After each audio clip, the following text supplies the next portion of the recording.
Vidas com História.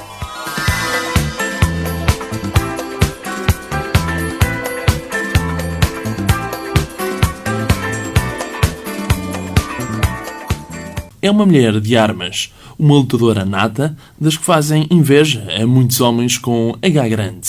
Nasceu no Montijo há 46 anos. É licenciada e pós-graduada em Geografia. Já foi professora de Geografia até ao ano letivo 2003-2004, na Escola Básica Pedro de Santarém, em Lisboa. É autora de diversos manuais escolares e até, imaginem, caros ouvintes, de livros de banda desenhada. Mas foi no desporto motorizado que deu o salto para as luzes da ribalta. Participou entre 94 a 2001 em diversas provas de moto, tanto a nível nacional como internacional, obtendo em ambas excelentes resultados. Em 2001, troca as duas pelas 4 rodas e participa em várias provas de todo o terreno. 2003 é o ano de mudança e decide pilotar um caminhão em pleno Paris-Dakar. Daí até hoje, nunca mais parou de correr e de vencer. Caros ouvintes, tenho o prazer de ter em estúdio a piloto Elizabeth Jacinto. Ao longo da adolescência, os pais da Elizabeth nunca disseram: não andes de moto, que é muito perigoso. Não me disseram porque nunca lhes passaria para a cabeça que eu um dia fosse andar de moto. Portanto, eu enquanto criança, enquanto jovem, tinha aquelas atividades todas próprias das meninas, brincar com bonecas, fazer os vestidinhos para as bonecas, ler uns livrinhos já na adolescência. Portanto, tudo atividades tranquilas e calmas. Quer dizer, não passaria para a cabeça à minha mãe dizem para eu não andar de moto porque nem sequer a probabilidade disso acontecer existia no ar, não é? Portanto, a possibilidade de andar de moto foi algo que apareceu na minha vida já bastante mais tarde.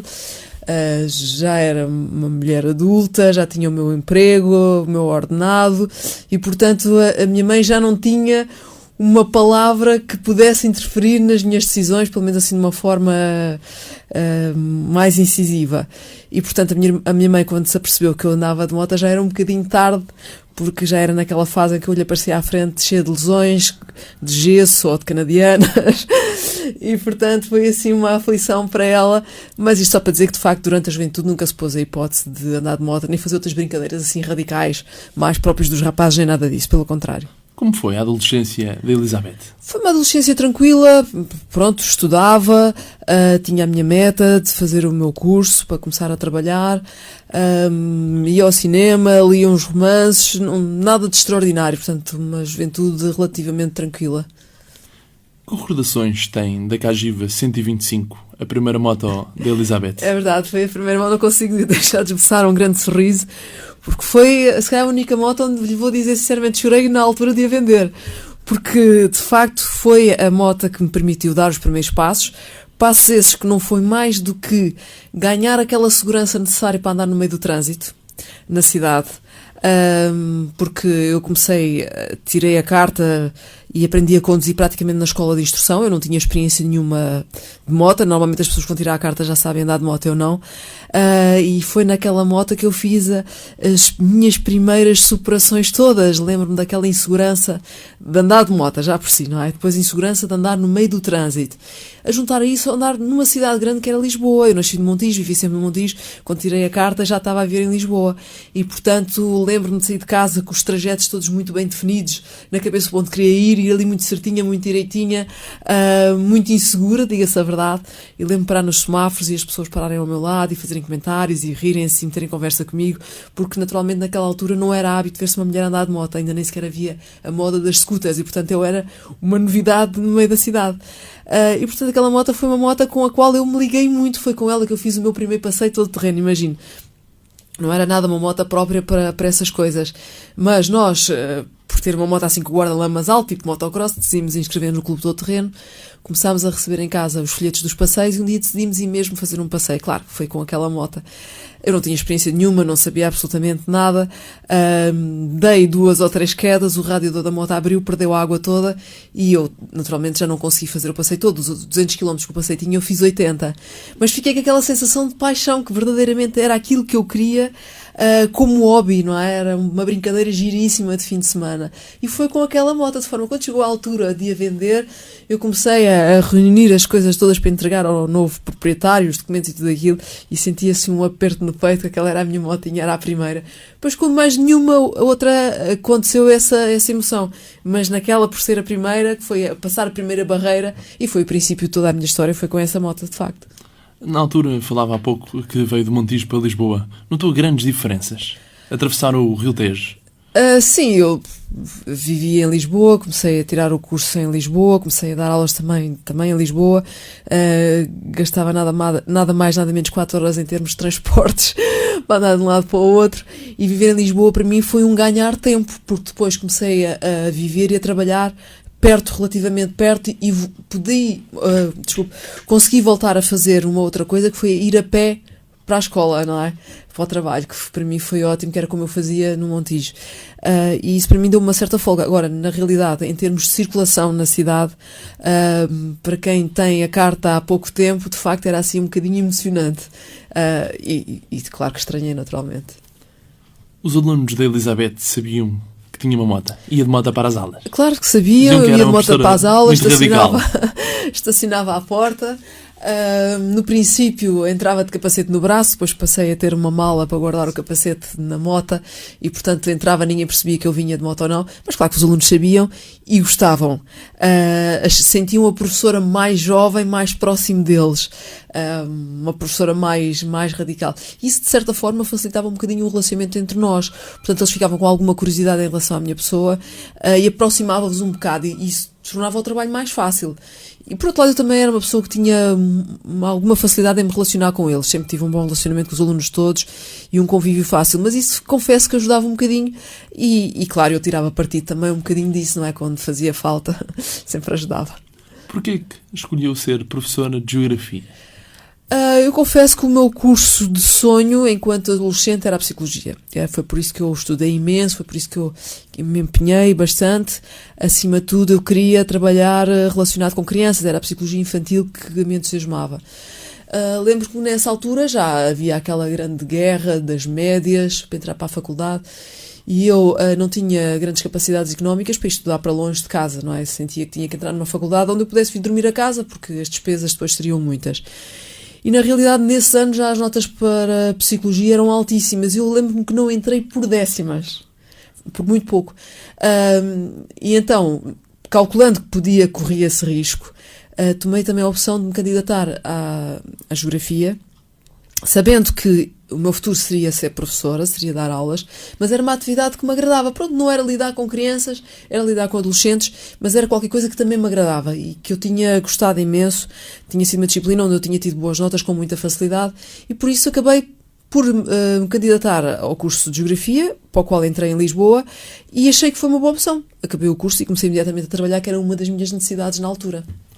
Alguma vez, durante o curso de Geografia, pensou em conhecer os montes e vales, como, por exemplo, a Ronda dos Castelos, a primeira participação numa prova todo-terreno da Elizabeth? Não, claro que não. Nessa altura, eu, quando entrei na faculdade, nem sequer tinha moto, só a tive já perto do final do curso, já quando estava a fazer a formação pedagógica para o ensino, e portanto estava muito longe dessa perspectiva de andar de moto, de fazer passeios, nada. Portanto, lembro-me muito bem esse primeiro passeio da Ronda dos Castelos, de estar na escola a ter uma reunião com os meus colegas e com a orientadora de estágio, e estar sempre a olhar assim para o relógio com alguma descrição, porque me queria ir embora de fim de semana e a reunião nunca mais acabava. Eu lembro-me bem, portanto, já estava no 5º ano, não era?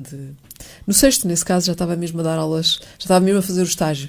E, portanto, foi uma época importante da minha vida. No fundo, acabou por ser o princípio de tudo aquilo que eu consegui fazer. Foi a primeira de muitas aventuras. Exatamente, em 2 rodas. Sem dúvida que foi. Foi uma emoção, imagino que eu chegar lá e ter os rapazes todos com aqueles grandes motões, tudo a fazer cavalos, e eu muito direitinho, a única coisa que eu queria era não cair para o lado, nem sequer levantar a roda da frente, eu era capaz. As coisas mudaram muito desde esse dia até hoje, não é? E agir. Todos sabemos que o desporto motorizado tem custos muito elevados. A Elizabeth é muito poupadinha. Sim, sou uma pessoa muito racional em termos de despesa, e vou-lhe dizer que graças a isso eu consegui fazer desporto durante esses anos todos. É muito difícil arranjar patrocínios, e quando se arranja nós temos que os tratar muito bem e temos que ter muito bom senso na gestão do dinheiro, porque ele gasta-se com muita facilidade, tudo é muito caro, e temos que saber gerir. E foi uma das coisas que eu tive muito claro na minha cabeça desde o princípio, que essa gestão era fundamental. E fui fazendo opções na minha vida, no sentido de que eu queria continuar a fazer competição, queria fazer cada vez melhor, queria criar cada vez mais condições para fazer bem. Lembro-me que houve uma época na minha vida em que eu arranjava dinheiro para comprar pneus, para comprar gasolina, corrente para a moto, todas essas coisas, e depois, quando era a altura de ir ao supermercado, olhava para a carteira e não tinha lá nada. Portanto, eu passei por essas aflições todas, de ter que pedir dinheiro emprestado para as coisas básicas do dia a dia, mas sempre tive a preocupação de ir melhorando as minhas condições na prática do desporto, para ir fazendo cada vez melhor, porque tinha consciência, se eu fosse fazendo progressos, provavelmente iria conseguindo mais patrocínios. E essa foi a minha maneira de estar desde o princípio, e foi um trabalho de conquista desde o princípio até agora. Tenho vindo sempre, cada ano, a conquistar um bocadinho mais, a fazer um bocadinho melhor, a ir um bocadinho mais longe, e devo confessar que já fui muito mais longe do que aquilo que eu alguma vez pensava que poderia ir. O que é que ele levou a competir no campeonato de terreno? Fui, olha, acima de tudo, porque comecei a fazer os passeios. Fiz aquele primeiro passeio, a Ronda dos Castelos, depois fiz vários outros. Começámos a juntar um grupo de amigos enorme, todos de passeata ao fim de semana. E há um dia, um deles que decide fazer uma prova de competição desse tal dito Campeonato Nacional Todo Terreno que estava a nascer na altura. E como nós andávamos todos juntos de fim de semana, nas passeatas, ele lembrou-se de recrutar os amigos para fazer o passeio, a prova de competição com ele, naturalmente, e disse-me: tu também vais connosco. E eu disse: eu não, nem penses nisso, não sou capaz. Claro que és. Eu não tenho físico, eu ando 50 km atrás de vocês, fico cansada, como é que eu vou fazer 300? Farto-me de cair, não, eu não tenho condições. Não, e tens que vir. E às tantas, a insistência deles era tanta que eu dei comigo a pensar: eles acreditam que eu sou capaz, será que sou capaz? E foi assim, fui fazer a minha primeira prova de todo o terreno, que foi o Grândola 300, cheia de dúvidas, com uma adrenalina assim no nível máximo possível, porque eu achava que de facto não era capaz de fazer. Eu pensava assim: eu vou daqui ao Algarve, faço 300 km por estrada de moto, chego lá toda cansada, como é que eu vou fazer 300 km aos saltos em cima de uma moto? Não vai ser possível.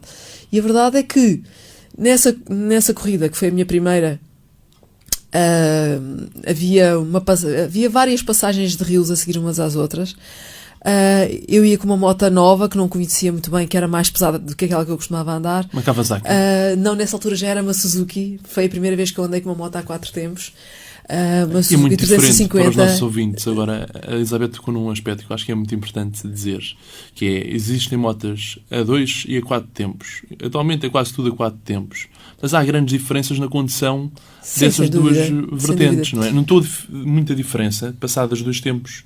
Notei e tive-me habituar, e acima de tudo, para mim, se embora a maneira de reagir de uma moto a 4 tempos para mim tivesse mais a ver comigo, não é? Não era aquelas motas que a gente tem que andar sempre em alta rotação, era uma moto com um disparo mais suave de motor, e isso para mim era importante, mas era uma moto mais pesada, que me condicionava imenso.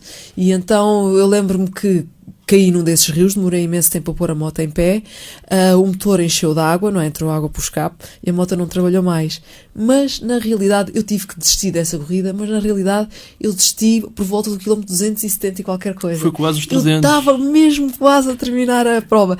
E vou-lhe dizer, no final daquilo tudo, apesar de eu ter desistido, se fossem perguntar quem era a pessoa mais feliz daquela corrida, não era quem tinha ganho, era eu, que nem sequer tinha chegado ao fim, porque eu tinha-me superado verdadeiramente, eu tinha feito muito mais do que aquilo que eu pensava que podia fazer. E fiquei felicíssima, e a partir desse dia nunca mais parei de fazer provas. Fiz todas as do campeonato nacional que vieram a seguir, com muito sacrifício, com muito empenho, com muitas dificuldades, claro, porque eu não tinha experiência, não tinha técnica de condução, não tinha dinheiro, só tinha uma coisa, era vontade, queria fazer.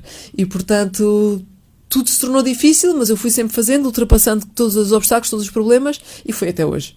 Fez diversas provas em todo o terreno, até que decide atravessar fronteiras e participar na Taça das Senhoras e correr na Barra de Aragão. Como correu esta primeira experiência além fronteiras? Sim, essas foram as minhas provas internacionais, foram em Espanha. Lembro da Barra de Aragão particularmente, porque era uma prova enorme, tinha 600 e, se não me engano, 630 km no mês de julho. Eu só de pensar no calor que ia passar, quase que morria de susto. E lembro-me quase que não conseguia dormir de noite, só com a ansiedade, com o receio de dizer não sei se vou ser capaz de conseguir. Foi uma prova difícil. Eu lembro-me de chegar à assistência e dizer para o meu marido que estava lá: Jorge, eu não aguento mais. Com vontade de me atirar para o chão e ficar ali cheio de dores nos músculos todos. E ele dizia-me: tu não aguentas? Claro que aguentas. Olha, vai, já falta tão pouco. E depois começava a dizer: olha, o fulano tal desistiu, o fulano tal teve uma avaria na moto, o outro caiu e magoou-se. E entretanto eu ia comendo, ia-me sentindo melhor e saía dali da assistência como se estivesse a começar a corrida outra vez toda entusiasmada. Lembro-me particularmente nessa corrida, quando cheguei ao final, de facto acabei extremamente cansada e exausta.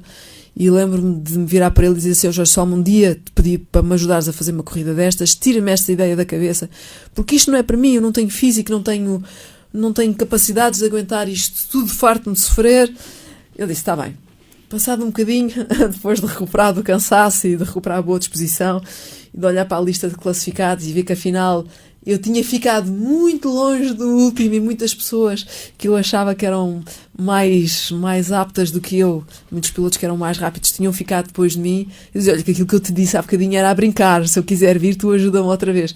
E portanto toda a minha história na competição foi assim um lutar comigo própria, a ultrapassar dificuldades, a ultrapassar barreiras, senti que me tornava cada vez mais capaz, cada vez mais apta, e isso foi muito importante para mim, foi uma conquista enorme.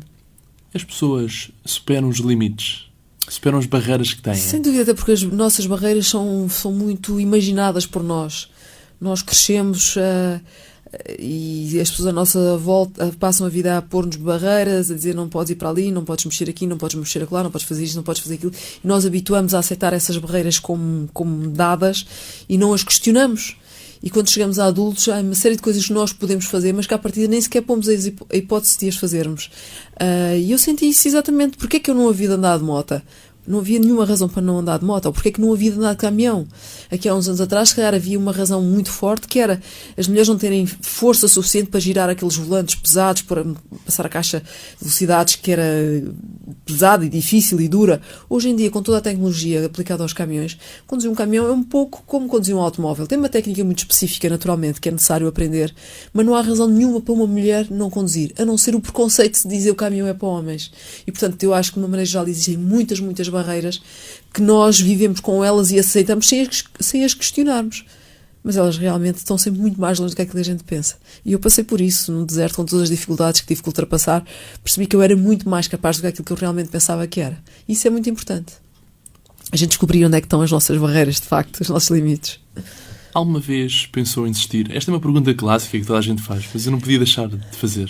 Eu lembro-me quando andava a fazer as provas do Campeonato Nacional e às vezes passava muito maus bocados, porque, enfim, cansava-me, ficava cheio de dores, caía, magoava-me, e eu várias vezes, mas muitas, não lhe sei dizer quantas, tomava a firme decisão durante a corrida de não voltar nunca mais. E dizia para mim própria: esta é a última, nunca mais volto. Mas isto era só enquanto eu estava em cima da moto. Quando a corrida acabava e depois de recuperar fogo, mudava logo de maneira de estar e eu queria continuar. Pelo contrário, quando veio aquela ideia louca de fazer o Dakar de moto, essa hipótese nunca me atravessou a cabeça. Eu vivia imensas dificuldades, mas a minha maneira de estar era sempre: o que é que eu preciso para chegar ao fim? E essa foi sempre a minha luta. O que é necessário, o que é que eu preciso fazer, onde é que eu preciso de apostar para conseguir chegar ao fim do rally. E nunca, mesmo nas situações mais difíceis e mais duras que eu vivi, nunca pus a hipótese de desistir. Como é que conseguia conciliar a competição com as aulas de geografia? Não foi fácil, mas no princípio eu dava aulas à noite e isso permitia-me ter o dia livre para conseguir coordenar o meu trabalho e preparar todas as coisas relacionadas com o desporto e fazer preparação física. Depois fiz o primeiro Dakar, fiz o segundo, as coisas não correram como eu gostaria e quando se pôs a hipótese de fazer o terceiro, eu disse: não, eu quero mesmo terminar, eu tenho que apostar seriamente nisto, tenho que preparar à séria, tenho que trabalhar à séria. Então pus uma licença, fiz um pedido de licença e vencimento na escola. E tive 2 anos sem trabalhar e foi aí que infelizmente veio a decisão de deixar a competição, porque apesar de eu ter feito boa figura, ter conseguido terminar o Dakar, ter ganho a Taça das Senhoras, tudo isso, a crise económica apareceu, uma grande dificuldade em arranjar patrocínios e chegou um momento que eu não tinha dinheiro lá em casa nem para as coisas básicas E eu pensei comigo próprio, não, tens que ter juízo, há que voltar a trabalhar, deixa lá esta brincadeira do desporto, que isto não te leva a lado nenhum. E foi aí que eu tomei a decisão firme de deixar as motas e abandonar a competição. Abandonei as motas, mas não abandonei a competição. Já lá vamos para o deserto e para o Dakar. Antes ainda, eu gostaria de saber quem é a pessoa mais importante da vida da Elizabeth. Quando as coisas não correm como estão previstas, quem é que está ali ao lado a apoiar e a dar incentivo? Claro, eu tenho várias pessoas importantes, mas sem dúvida que o meu marido tem sido um grande companheiro nesta brincadeira toda. Ele tem estado sempre comigo desde o princípio e fazemos uma equipa juntos. Começaram a correr juntos. Exatamente, as primeiras corridas que fizemos duas os motos dois juntos. Suzuki iguais. Exatamente, tínhamos motas iguais, aquilo era uma animação. Lá em casa a gente chegava ao pé da moto e qual é a minha, qual é a tua, nunca sabíamos bem. Mas chegou um momento em que percebemos que eu gostava de continuar a competir, mas não havia dinheiro para os dois. Então ele tomou a decisão de deixar de fazer corridas, mas partilhar o mesmo hobby comigo, dando-me apoio, aprendeu mecânica, que não sabia, e era ele que me fazia assistência à moto durante as corridas e trabalhava horas a fio nela para que a moto estivesse em condições para eu poder correr. E o Dakar? Elizabeth, como surgiu a ideia de fazer o Paris-Dakar? O Dakar foi um desafio enorme. Agora, se me pergunta como é que surgiu a ideia, eu posso lhe dizer exatamente como é que surgiu a ideia e é assim uma história engraçada. Eu sempre lembro-me que estava em casa, nas minhas lides domésticas, a lavar a louça e a pensar que de facto estava na altura de deixar a competição. Enfim, já tinha não sei quantos anos, eu gostava de ter filhos, já tinha feito o campeonato nacional durante não sei quantos anos, tinha ganho a Taça das Senhoras e realmente estava na altura de pensar em deixar a competição. Mas naquela altura senti pena de dizer assim, vou deixar a competição, nem sequer experimentei fazer uma prova em África e lembro-me nessa altura de me imaginar no meio do deserto, sobre as dunas, com uma moto muito grande, toda equipada, e aquela imagem agradou-me imenso. Aquela imagem tinha tudo a ver comigo. E eu senti uma vontade enorme de fazer corridas em África. E a partir daí essa ideia nunca mais me saiu da cabeça e foi começar a trabalhar para criar condições, porque eu achava que de facto era uma prova dura e difícil, que só muito poucos homens conseguiam fazer, mas eu achava que tinha força de vontade e espírito de sacrifício suficiente para conseguir suportar todas aquelas dificuldades e ir até ao fim. E portanto foi uma luta enorme, enormíssima, e de facto fiz em 98, não consegui terminar com problema mecânico, em 99 voltei e desisti novamente com problema mecânico e mantinha aquela ideia, não, eu sou uma super mulher, eu consigo fazer isto tudo, o problema é que as motas não aguentam. E partem daí eu ter levado o desafio até às últimas consequências e voltei no ano 2000 e consegui de facto terminar. Desistir devido a problemas mecânicos é uma grande frustração. É uma frustração enorme desistir, seja por que razão for. Se é um problema mecânico, a pessoa sente-se mal porque sente que devia ter preparado a moto bastante bem para que esse problema não tivesse surgido, a moto ou o caminhão, seja o que for. Se é por um problema nosso de condução, nós sentimos um bocado as elhas a conduzir, não é? Porque cometemos um erro, cometemos um excesso que não devia ter sido cometido e criticamos muito por isso. Ou, se eventualmente se desiste por coisas que vá lá a gente perceber porque é que elas acontecem, coisas que têm a ver com a sorte ou com o azar, e lembro-me concretamente do caso daquele ano no Dakar em que o caminhão ardeu, nós ficamos com aquele sentimento de injustiça que não conseguimos perceber porque é que as coisas acontecem, não é? E qualquer que seja o motivo que nos faça desistir, é sempre bastante doloroso, porque nós, e falo concretamente no meu caso, quando vou para uma corrida, trabalho muito para a preparar, dedico muitas horas, muito esforço e vou com o objetivo de fazer bem. E quando por qualquer razão as coisas correm mal, eu sinto de facto um sentimento de frustração bastante grande. Eis que chegamos ao Dakar de 99. Terminou pela primeira vez a prova mais conhecida de todo o terreno e ganhou a Taça das Senhoras. Em 2000. 2000. É caso para dizer que tudo vale a pena quando a alma não é pequena. Sim, foi um sentimento de realização muito grande. No fundo, eu lembro do Jorge se virar para mim e dizer-me 8 anos de trabalho, pura e simplesmente para estarmos aqui agora, não é? Ao pé das pirâmides, no final do rally, e entrar para o grupo daquela minoria que conseguia terminar o Rally Dakar. Para mim foi um momento especial em que eu me senti de facto realizada por ter conseguido cumprir todas aquelas etapas do percurso, todas aquelas dificuldades, ter superado todos os problemas, e para mim foi especial, de facto. A sorte é um dos fatores fundamentais no alcance dos objetivos delineados. Eu acho que sim, eu acho que o fator sorte é um daqueles que a gente ainda não conseguiu descodificar a 100%. Já há quem tenha algumas opiniões porque é que a sorte e o azar acontecem. Eu sei que há um mecanismo que pode aumentar a probabilidade de ter sorte, que é, no fundo, é o trabalhar bastante para prever os problemas, para evitar que eles aconteçam. E isso eu faço, não é? Se nós prepararmos muito bem uma corrida, se pensarmos em tudo, naturalmente a probabilidade de ter um problema, ela existe sempre, mas a gente pode resolver esse problema rapidamente. Mas, por outro lado, eu também, vocês sabem aquela história, não é? Eu vou para a competição agora, levo um caminhão de assistência carregadinho de peças, não é? Para prevenir todos os problemas que possam surgir no caminhão de corrida, e quando eu tenho um problema que preciso de uma peça, essa peça por acaso é aquela que eu não tenho. Agora vamos lá perceber porque é que as coisas acontecem, não é? Eu tenho uma lista de 300 e tal peças para substituir o caminhão se for necessário. Mas estas coisas acontecem. Agora, não sabemos porquê de facto, e muitas vezes a vida passa-nos grandes rasteiras. Outras vezes também nos dá um empurrãozinho para a frente. Enfim, nós vivemos um bocadinho desse equilíbrio, não é? E vamos conseguindo superar. Elizabeth acha que as pessoas nem sempre dão devido valor às conquistas da vida. Refiro-me à segunda participação no Dakar, na qual uma mina fez explodir o carro que dava assistência. Sim, muitas vezes eu não sei muito bem o que é que pretende dar destaque a essa pergunta. Essa foi uma situação de azar, concretamente. Teve de fazer o Dakar quase todo sozinha. Todo, exatamente. Portanto, eu tinha... Esse ano era a terceira vez... No fundo, como no Dakar em que terminou e venceu, foi um Dakar que houve menos uns dias devido a ameaças de bomba. E as pessoas diziam... Esse Dakar eu preparei-me muito bem, porque quando o Dakar 2000 terminou, eu lembro-me do Jorge, meu marido, me ter proposto deixarmos a competição definitivamente, porque, enfim, ele dizia-me, isto dá muito trabalho e nós não ganhamos nada com isso, é um facto. Mas eu senti uma frustração muito grande, porque embora eu tivesse conseguido terminar o Dakar do ano 2000, esse ano o Dakar teve menos 4 dias, e eu lembro que as pessoas me davam os parabéns, e diziam: parabéns, Elizabeth, foste fantástica, conseguiste finalmente realizar o teu sonho. E até conseguiste ganhar a Taça das Senhoras, o que foi verdade, mas depois no final daquilo tudo, lá vinha as últimas palmadinhas das costas, com aquela frase horrível que as pessoas diziam: pois, mas este ano tiveste sorte que o Dakar teve menos 4 dias. Isso ficou... Porque ele foi anulado devido àqueles atentados terroristas, e eu percebi que ninguém acreditava que se o Dakar tivesse sido completo, que eu tivesse terminado, porque se dizia que aqueles dias eram os mais difíceis, é a travessia das dunas.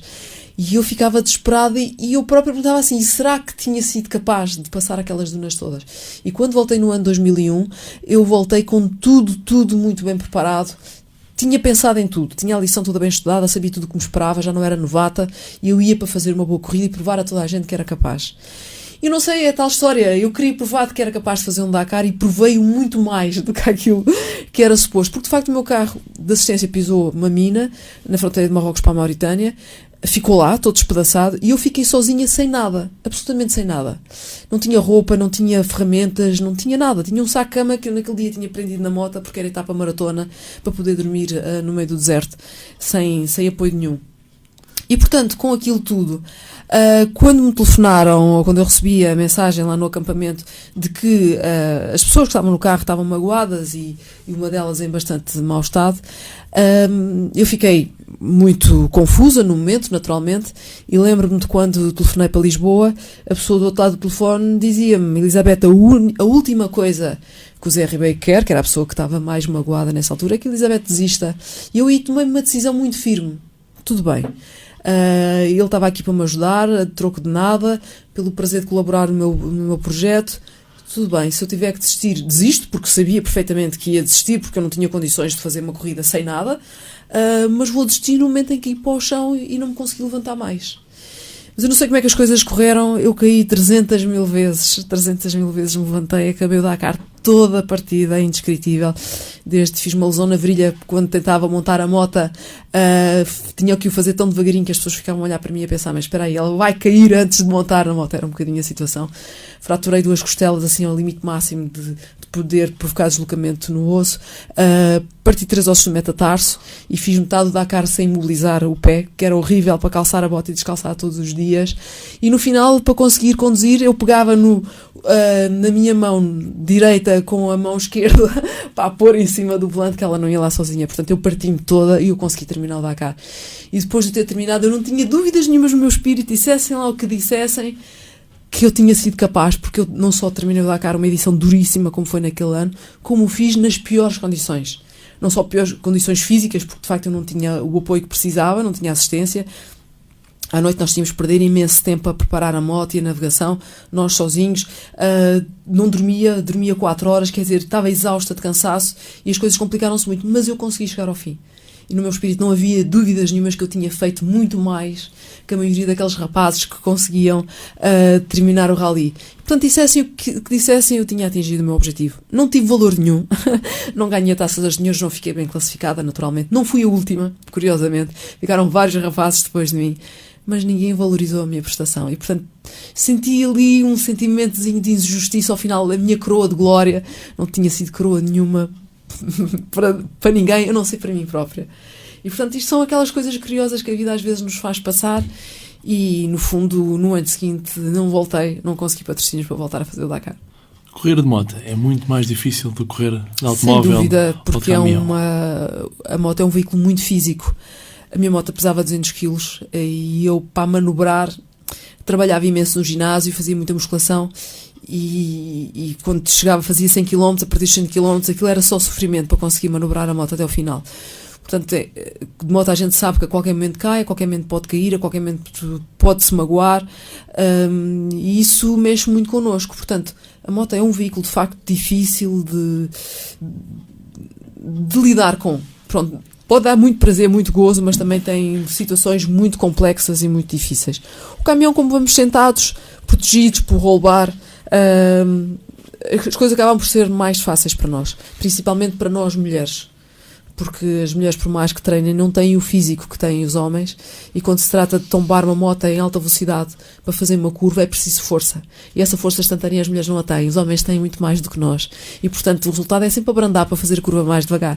Isso significa perder tempo. Portanto, cheguei à conclusão, por muito que me esforçasse, dificilmente conseguiria chegar aos lugares de topo, principalmente com aquela moto que pesava 200 kg, altíssima, que eu nem chegava com os pés ao chão.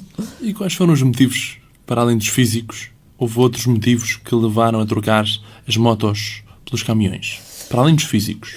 Exatamente por não ter patrocínios, por continuar a correr de moto. É mais fácil conseguir patrocínios para o caminhão naquela altura foi, para a moto? Hoje não seria, mas naquela para altura o carro. foi. Nunca pensou correr de carro?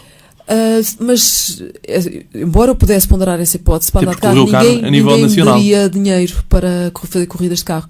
Eu fiz 1 ou 2 anos de carro, aproveitando circunstâncias, fui convidado a fazer parte de uma equipa, mas para ganhar experiência. Porque um projeto meu com os meus patrocinadores, ninguém me daria dinheiro para fazer de carro, porque havia muitas outras mulheres a fazer, e a fazer bem, a andar rápido, a apresentar resultados.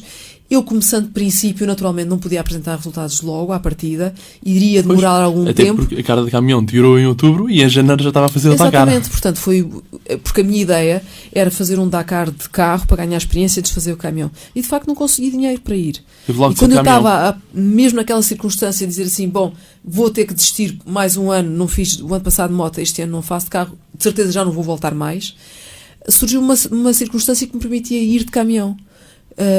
Fui convidado por uma equipa espanhola, em que era a equipa a quem eu alugava normalmente lugar nos caminhões deles para levar o motor da moto, os pneus e as minhas ferramentas, e ele, quando soube que eu tinha carta de pesados, disse, vou-te fazer uma proposta, e fez uma proposta de fazer o Dakar de caminhão pelo mesmo preço que eu gastava aí de moto, e assim valeu-me a pena.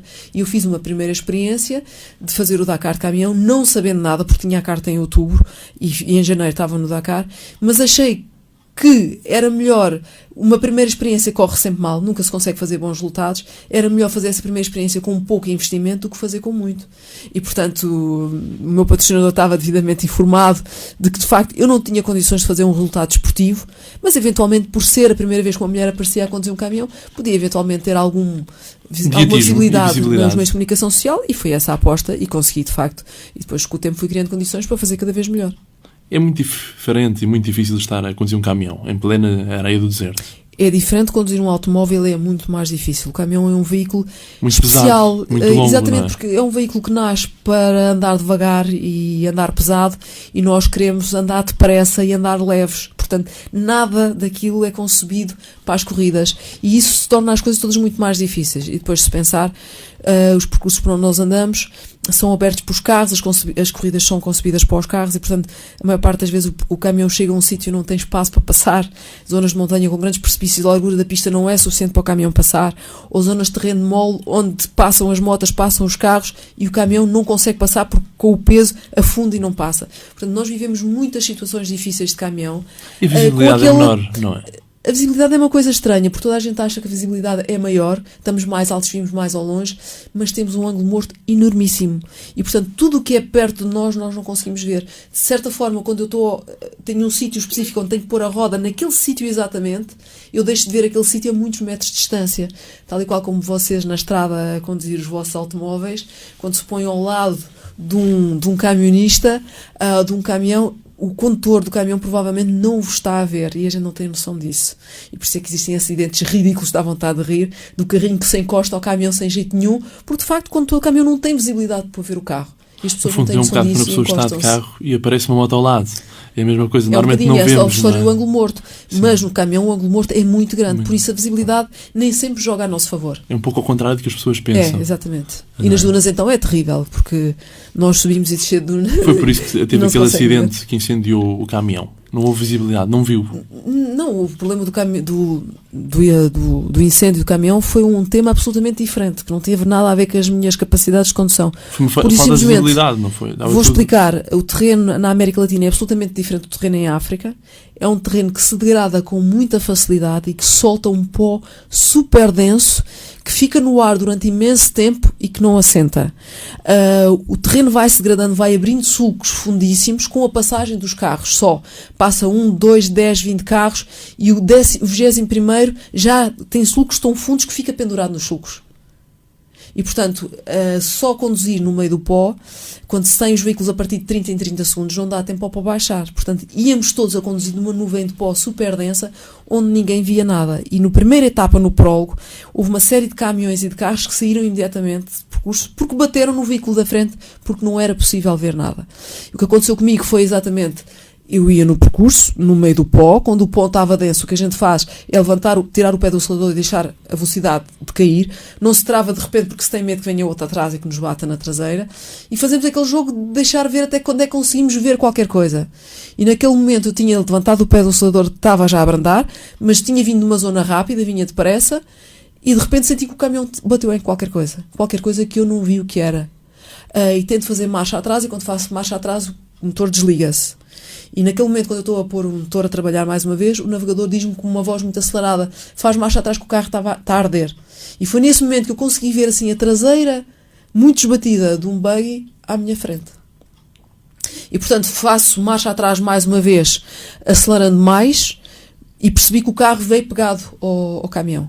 Portanto, no momento do impacto, os dois veículos ficaram enganchados um no outro e, portanto, o caminhão vinha para trás, mas o carro vinha agarrado. E nesse momento, a opção que me parecia a mais razoável no momento era sair com os extintores para apagar o incêndio. E foi isso que fizemos. Saímos com os extintores, mas o carro tinha 300 litros de gasolina e não eram os nossos extintorzinhos pequeninos que conseguiam controlar o incêndio. Portanto, ardeu tudo imediatamente. O carro desapareceu logo e o caminhão foi ardendo da frente para trás, assim, aos nossos olhos, o que foi um momento extremamente difícil de viver. Portanto, não teve nada a ver com a minha condução, teve a ver com as opções da organização, na minha opinião. Portanto, de certa forma eu culpo-os pelo que aconteceu, porque aquele tipo de terreno era a primeira vez que eles lá faziam o rally, não sabiam exatamente, mas quando os primeiros problemas começaram a surgir, eles tinham que tomar a opção de pôr as pessoas a partir minuto em minuto, 2 em 2 minutos, o que fosse, e não pôr caminhões e carro tudo ali 30 em 30 segundos, que foi um descalabro absoluto. E, portanto, eu fiz essa edição do Dakar na Argentina e achei que, de facto, não havia condições para voltar lá. É muito diferente correr na América do Sul do que correr em África. Sem dúvida, acima de tudo. Prefiro correr em África? Sem dúvida, eu prefiro correr em África. A África é o espaço ideal para este tipo de ralis. E tem uma particularidade que é, em África nós estamos sozinhos, entregues a nós próprios, estamos no meio do deserto, entregues às nossas dificuldades e à nossa capacidade de superação e de resolução de problemas. Na Argentina e no Chile temos pessoas em todo lado, temos rede de telemóvel, temos hotéis, temos tudo. Não há solidão ali, coisa nenhuma, não é? Antes de eu perceber que tenho um problema, já tenho 100 pessoas à minha volta a dizer que me querem ajudar. A magia perde. É exatamente, podemos chamar magia, mas é exatamente aquele efeito da pessoa estar sozinho, tem um percurso de 8.000 km para fazer e tem que o fazer sozinho, entregue aos seus próprios meios. Segundo a regra, os regulamentos no Dakar, na Argentina, também existe essa regra, não podemos ter ajuda de ninguém. Só que as pessoas estão lá a ver o rally, gostam imenso do rally, querem ajudar, ajudam. E todas as pessoas, qualquer problema que eu tenha, antes de ter, já tenho pessoas para me ajudar. Quer dizer, não preciso me esforçar coisa nenhuma. É um ambiente completamente diferente. É um rally com características diferentes. Mas preferes correr sempre em África? África, exatamente. Na Europa? Volto para lá este ano outra vez. Na Europa também é interessante. Se na Europa não temos corridas onde os caminhões possam participar, esse é o problema, não é? Espaços mais estreitos, com mais árvores. Portanto, a África é o sítio por excelência onde os caminhões podem circular. Elizabeth já escreveu vários livros, entre os quais Irina no Master Rally. Como surgiu esta ideia? Essa ideia surgiu um bocadinho pelo convite da editora, porque eu já publiquei 2 livros de banda desenhada, que são intitulados Português no Dakar, que são 2 livros que contam as histórias, aquelas histórias mais caricatas das nossas primeiras participações do Dakar, dos pilotos de mota, só. E, portanto, depois de eu ter publicado esses 2 livros, o ano passado, a Platano Editora propôs-me fazer um livro de aventuras para jovens, que tivesse uma forte componente didática. No fundo, era um incentivo à leitura. E eu dei comigo a pensar que, de facto, tinha havido uma aventura fantástica na minha vida que merecia ser contada e que eu nunca tinha contado, que era exatamente o Master Rally. Um rally que foi dos primeiros que eu fiz, ainda tinha muito pouca experiência como piloto de mota, e feito num sítio extremamente difícil, como nós podemos dizer, mesmo ali na pontinha da Ásia, ligada à Europa, para aqueles países, o Azerbaijão, Turcomenistão, a Geórgia, começava na Rússia e acabava na Turquia. E foi um rally extremamente difícil, onde havia aventuras daquelas que não lembrou ao diabo. E fiquei com vontade de lhes contar, e foi isso exatamente que eu fiz. Portanto, criei uma jovem, uma heroína, para viver essas mesmas aventuras, com uma história de vida que, no fundo, consistia no facto dela andar de moto desde pequenina, que não foi o meu caso, e um dia decidir fazer um grande rally de moto e pedir ao pai para lhe pagar o rally. O pai disse: tudo bem, eu pago desse rally, diz: tu tornes uma aluna excelente e tenhas a nota máxima possível. Não era a máxima, mas não era 20, era o 19 que ele pedia. E ela, como era uma mulher de desafios, lançou-se à luta, conseguiu melhorar todas as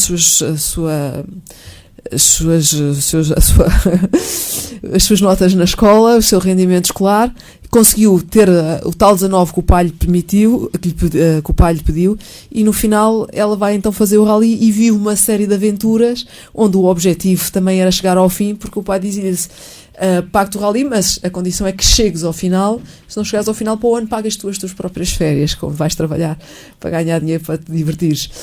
E no fundo o livro é essa história, é como é que um jovem pode criar um projeto e lutar por ele, quais os problemas por que se passa, as dificuldades, as ansiedades, mas aqueles momentos de entusiasmo também, e depois no próprio rally, todas aquelas aventuras, como é que ela os conseguiu superar, como é que ela os viveu, e no fundo como é que ela chega ao final do rally e o que é que se sente no final de um rally grande e difícil. E no fundo essas histórias do rally, do Master Rally, são histórias verdadeiras que eu hoje vivi. Num futuro próximo, onde é que podemos ver Elizabeth correr? Agora já no dia 17 vai começar o Rally de Marrocos, e eu vou sair já no dia 14 de outubro para fazer essa prova. E depois será no mês de janeiro, vai começar exatamente no dia 27 de dezembro ainda deste ano, o Africa Race, que é a prova que substitui o Dakar em África e que parte do sul de França este ano e vai para Marrocos, para a Mauritânia e acaba no Senegal, exatamente na cidade de Dakar, como acontecia antes, o famoso Rally Dakar. As pessoas, o público, tem um carinho muito especial quando a vê na rua, quando a vê no caminhão, nos dias Sim, antes se da vou prova. no caminhão para a estrada fora, há sempre uns carros que param e que passam e que buzinam para dizer bom dia. E muitas vezes as pessoas vão-me reconhecendo e é simpático, sem dúvida. Tenho tido o carinho das pessoas todas em geral, para mim é um grande incentivo, porque nós trabalhamos muito para conseguir concretizar o nosso projeto e o nosso sonho, e no fundo todas as palavras simpáticas que as pessoas nos dão acabam por ser um incentivo muito grande para a gente superar os momentos difíceis, porque se calhar os momentos difíceis são muito maiores do que os momentos de prazer, são em maior número, e nós temos que ter muita força para os conseguir superar, sem dúvida. Agora vou dizer algumas palavras e a Elizabeth vai dizer aquilo que vier à cabeça. A primeira coisa que vier à cabeça para esta palavra. Vamos lá? Vamos. Tentação. Eu não sei porque eu lembrei-me de deserto, mas não sei se tem muito a ver, não é? Mas o deserto para mim é uma tentação. Estou sempre mortinha para lá voltar a qualquer momento. Quando estou muito tempo sem ir para o deserto, sinto saudades. Espelho. Quando me falo em espelho, eu lembro-me da minha própria imagem, lembro-me da minha própria pessoa, não é? Quem sou eu, o que é que faço, porque é que me meto nestas encrencas todas de vez em quando.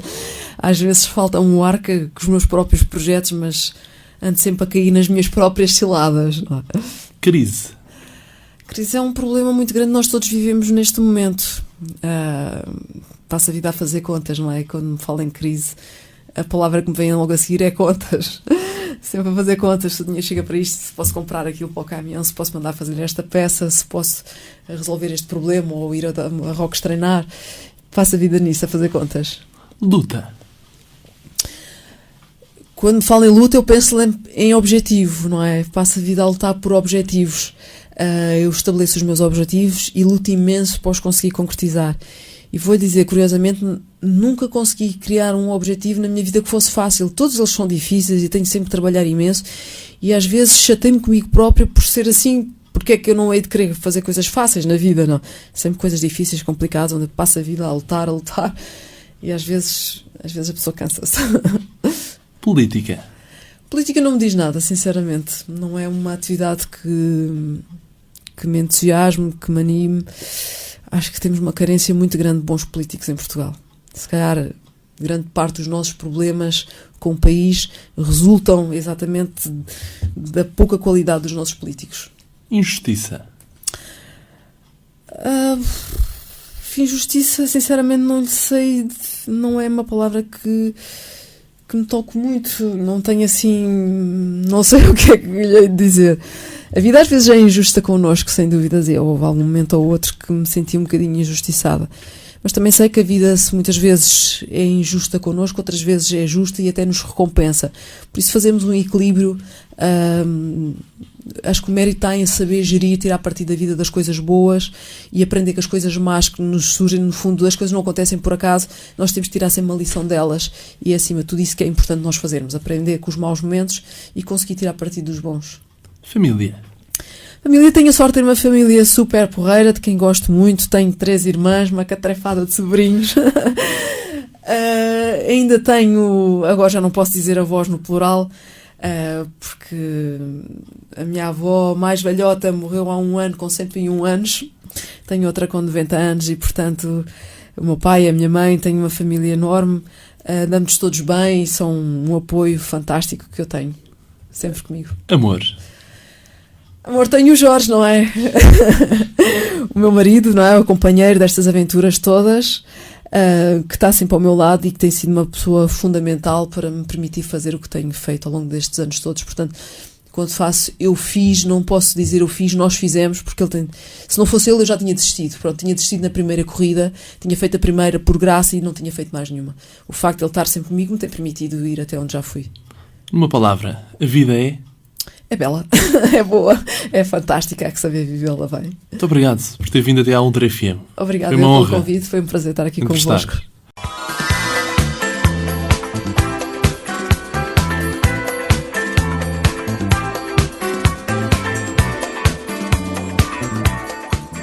Eu sou o Diogo Marcelino e este foi mais um Vidas com História, a grande entrevista na rádio Ultra FM. Para ouvir em 88.2 ou então na internet sempre que quiseres em ultrafm.pt.